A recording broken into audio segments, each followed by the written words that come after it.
जिसने उसको मरे हुओं में से जिलाया प्रेरित है। Paul is explaining, पौलुस ये समझा रहे हैं, I am not an apostle who has been appointed by man. मैं एक ऐसा प्रेरित नहीं हूं जो कि आदमी के द्वारा नियुक्त किया गया हूं। I am not of man, मैं मनुष्य की ओर से नहीं हूं, neither by man, ना तो मनुष्य के द्वारा हूं, but by Jesus Christ परंतु यीशु मसीह के द्वारा and God the Father और खुदा पिता के द्वारा, raised him from the dead. जिसने उसे मरे हुए में से जिलाया है। So he's trying to explain what kind of an apostle he is. तो वो ये समझाने की कोशिश कर रहा है कि किस किस्म का प्रेरित वो है। No man appointed me. किसी आदमी ने मुझे नहीं ठहराया। Amen. Amen. Listen carefully. अब ध्यान से सुनिए। Recently somebody tried to accuse me. You must have all heard that. I'm on the WhatsApp and all that. अभी हाल ही में किसी ने मुझ पे दोष लगाने की कोशिश करी। आप सबने उसको कहीं ना कहीं व्हाट्सएप पे सुना होगा। And trying to say something like this. और कुछ ऐसा कर कहने की कोशिश करी। I want to ask a question. मैं एक सवाल पूछना चाहता हूँ। Who appointed Brother Ashish as a pastor? भाई आशीष को पास्टर के रूप में किसने नियुक्त किया? I was forced to answer him from my video. मैं विवश हुआ अपने वीडियो के माध्यम से उनको उत्तर देने के लिए। Christ. मसीह ने। Amen. No man. हालेलुया। किसी आदमी ने नहीं। Amen. Hallelujah. Let me make it very clear to you. आइए मैं आपके सामने बिल्कुल स्पष्ट करूं।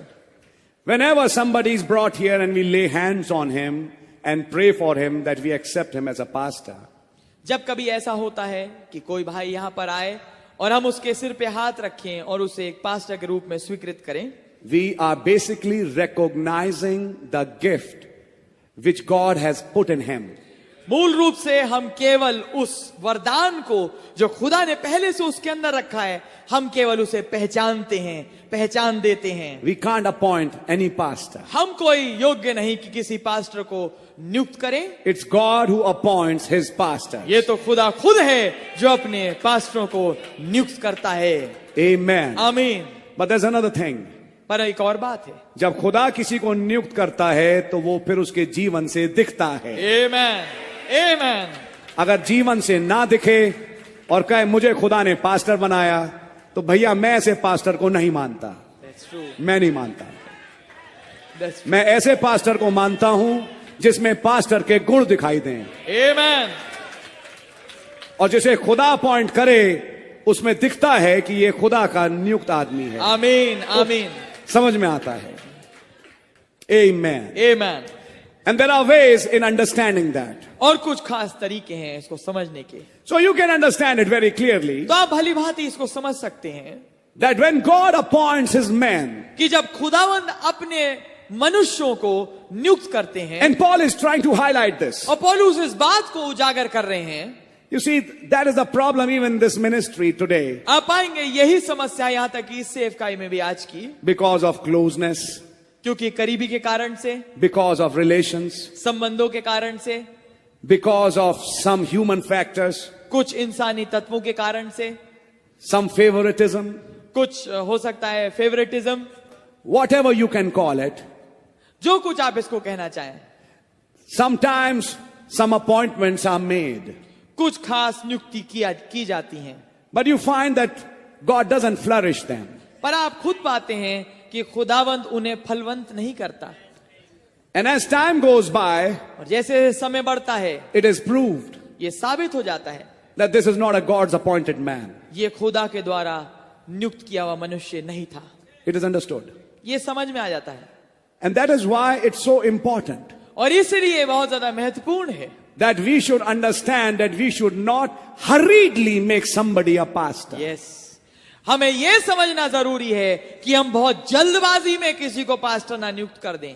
The Bible says they should be proved. Bible ये कहती है कि उन्हें भली भांति साबित किया जाना चाहिए, They should be proved.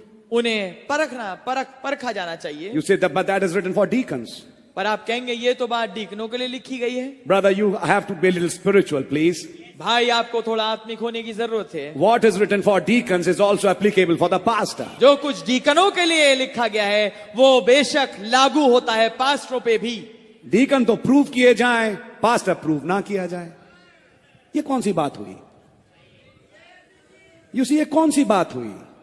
This is nonsense. ये बकवास है, We should understand. हमें समझना जरूरी है। For some political reasons, कुछ राजनीतिक कारणों से मैं इसको पास्टर बना देता हूं, ये मेरा आदमी है, इस इलाके की खबर ये मुझे देता रहेगा. You know? All such kinds of nonsenses. ये तमाम किस्म की बकवासें जिसके कारण कलीसियाएं आज सफर कर रही हैं, बढ़ नहीं पा रही, आत्मिक रीति से जहां होना चाहिए वो नहीं पहुंच पा रही, क्योंकि अपॉइंटमेंट्स ही गलत थे.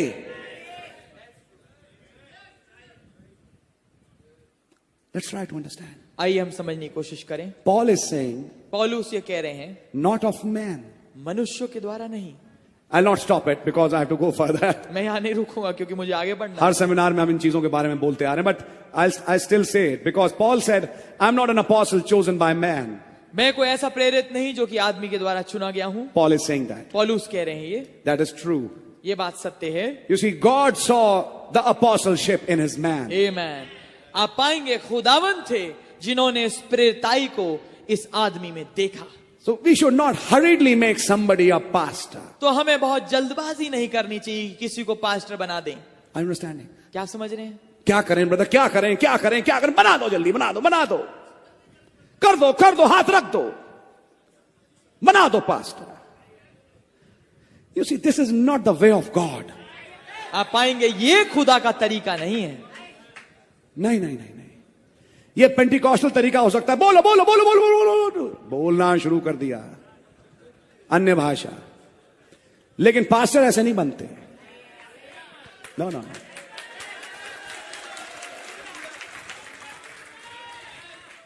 मैं बात पास्टर की भी नहीं कहूंगा, इवन जो चर्च में प्रचार करते हैं पास्टर के अलावा भी, जिसने उसको मरे हुओं में से जिलाया प्रेरित है। Paul is explaining, पौलुस ये समझा रहे हैं, I am not an apostle who has been appointed by man. मैं एक ऐसा प्रेरित नहीं हूं जो कि आदमी के द्वारा